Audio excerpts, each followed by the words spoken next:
करें अनीति निर्बल ही तो फिर बलवानों का क्या होगा। करें अनीति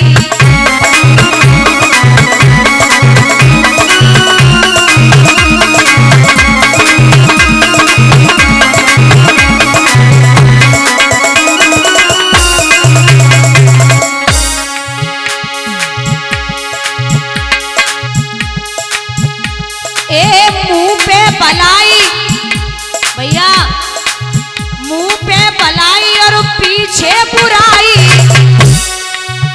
ऐसे सम्मानों का क्या होगा। अरे अनीति निर्बल ही तो फिर बलवानों का क्या होगा।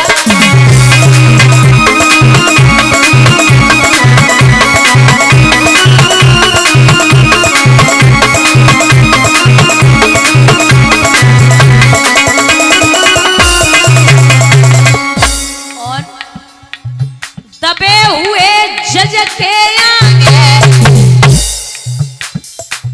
दबे हुए जज के आगे सच्चे बयानों का क्या होगा। रिश्वत लेंगे आई जी तो चौकी थानों का क्या होगा।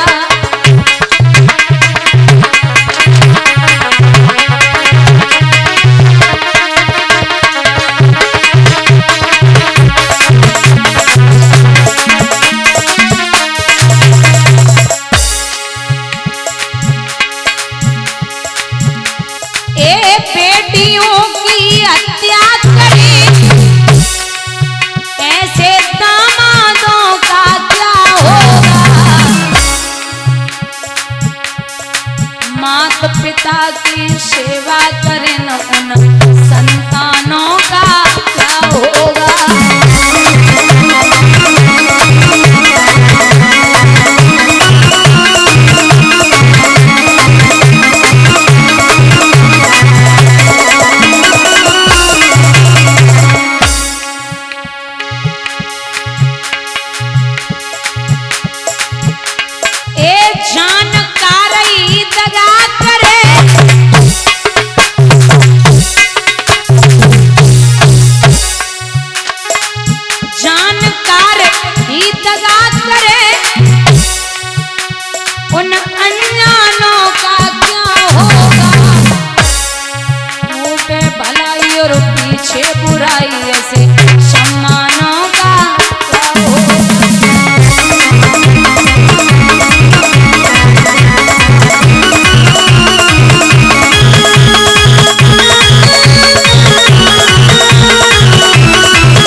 महाराज रानी की इस बात पर हुए नृपति मजबूर, सुरुचि सुंदरी से हुआ इनका विवाह मंजूर।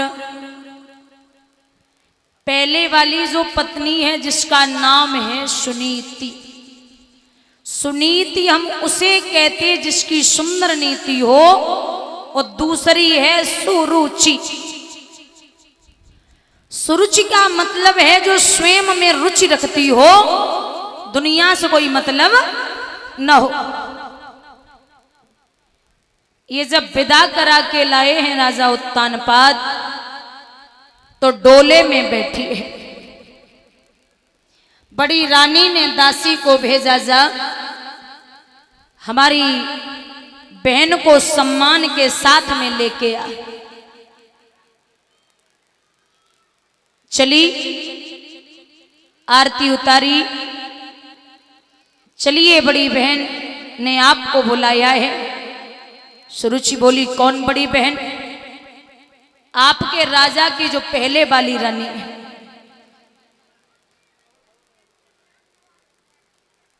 आपके राजा की जो पहले वाली रानी है। अच्छा, पहले विवाह हो गया? बोले हाँ। तो राजा को जरा बुलाइए, उनसे कुछ बात करनी है। राजा उत्तानपाद को बुलाया गया तो एक बात कही है, महाराज जब एक तुम्हारी रानी थी तो हमें व्यर्थ क्यों लाए हो? भोग करन को काफी थी मोए भार झोंकबे। अब इतना ही एहसान करो, डोले को वापस भिजवा दो, तुम इसके साथ बिहार करो, मोको पीहर को पठवा दो।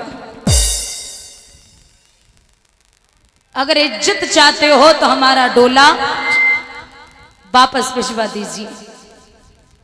एक बात याद रखना बुजुर्गों, इज्जत कमाने में आदमी की पूरी जिंदगी लग जाती है और बिगाड़ने में 2 मिनट नहीं लगते। एक विश्वास पे शादी कराई। विश्वास एक ऐसा शब्द है जिसे लिखने में सेकंड लगता है,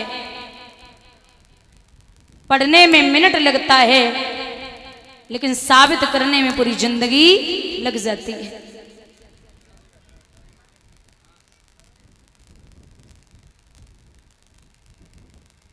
स्वयं बड़ी रानी पहुंची, आरती उतारी, चलो बहना अंदर चलते हैं। सुरुचि झुंझला के बोली कि बूढ़ी बिल्ली भगतन बनके चिड़िया घर में रहना चाहती है? तुझे क्या लगा कि मेरे बालक पैदा होगा और मैं बालक तुझे दे दूंगी? अरे तू मेरे बेटे को जहर दे देगी, मेरे पति को निकाल देगी। सुरुचि जब झुंझलाई, एक आस होती है, एक उम्मीद होती है। आप किसी पे उम्मीद किसी से करोगे और जब उम्मीद टूटती है तो बड़ी तकलीफ होती है। इसलिए कहते हैं कि कलयुग में उम्मीद कम रखिए। ये कलयुग के लोग जो होते हैं, इनकी फितरत है, ये तुम्हारे मुंह पे तुम्हारे जैसा बोलेंगे कि हाँ सही बात है, आप सही बोल रहे हैं, ये नहीं होना चाहिए था। और जो ज्यादा मीठा बोले ना, तो ये मत समझना कि आपका मित्र है। ज्यादा मीठे बोलने ही बड़े खतरनाक होते हैं। ज्यादा मीठा बोलने वाले बड़े खतरनाक होते हैं, क्योंकि मिठाई में अक्सर कीड़े पड़ जाते हैं, नमक में कभी कीड़े नहीं पड़े। आप कुछ अच्छा करेंगे, आप कुछ अच्छा करेंगे तो आपकी वो अच्छाई 1 कोस तक नहीं पहुंच पाएगी, और कुछ बुरा करके देख लो 100 कोस पहुंचने में टाइम नहीं लगेगा। दूध बेचने वाला घर घर जाता है और लोग पूछते भैया दूध में पानी तो नहीं मिलाया? बोलते नहीं मिलाया। लेकिन शराब बेचने वाला कभी घर घर नहीं जाता, लोग ठेके पे बैठ के पिए तो पानी मिलाएगा और पिए। आप समझिए कि आप कितने सुंदर हैं वो मायने नहीं रखता, आप बोलते कैसा है, क्योंकि किसी भी चीज की कीमत मायने नहीं रखती, उसका कृत्य मायने रखता है। अगर कीमत मायने रखती तो पायल हजारों रुपए की आती है लेकिन पैर में पहनी जाती है, और बिंदी 5 रुपए की आएगी लेकिन माथे पे लगाई जाएगी। आप का जीवन, आप की सभ्यता, आपकी रचना ये कैसी है, ये मायने जरूर रखता है। मैया ने हाथ पकड़ा, हाथ पकड़ के जवाब दिया कि आप अंदर चलो। धक्का मारा मैया सुनीति ने। सुनीति की जब सुरुचि ने धक्का मारा तो बड़ा प्यारा उदाहरण आता है कि अगर आपका बच्चा बाहर से पिट के आए, कोई मार दे, तो घर में माँ बाप से रोएगा, और अगर माँ बाप पीटे तो वो कोने में बैठ के रोता है। एक कामवाली थी, उसके बेटे को एक हीरा मिला, उसने वो हीरा अपनी माँ को दिया और जवाब दिया, देख तो माँ ये हीरा है। कामवाली ने वो हीरा चारों तरफ से देखा और फेंक दिया। बोले कहां से उठा लाया, ये कांच का टुकड़ा है।